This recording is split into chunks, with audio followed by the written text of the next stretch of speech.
guys! I'm back!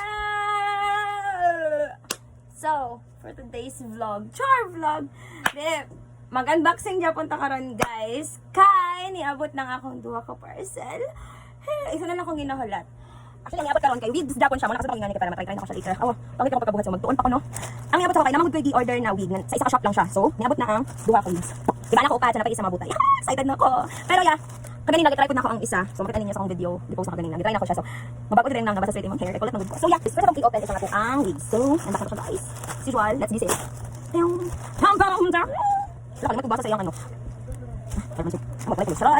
So, I have this. I don't know what is this. Actually, minsan nakalimutan ko yung magtagalog. Pero yeah, dito magtagalog kasi kaya magyapuntan ako. So here guys, I have here na. Saan sa color guys? Kumakayagan siya. Muna siya maroon. Diba? Taas ko siya guys. Try na ko siya ha.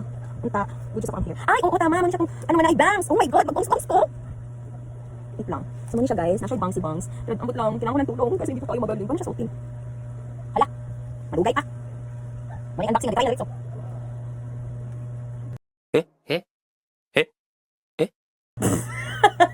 Try. Siya dito sure. Tama ba ba?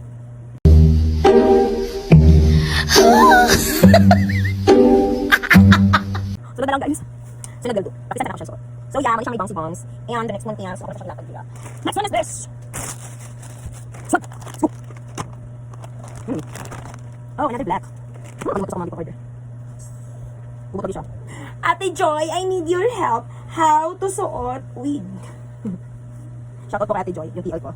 Sa dati kong, ay, black siya, pero, nasa kong siya, and curly siya guys, so nasa kong siya bangs, so color black siya with bangs, and, hindi ko alam pa nasuotin ko, yun guys, and look, yan yung details niya, kulot siya, ay, so yeah, hindi pa rin siya masusuot. Next video, unboxing my ring light.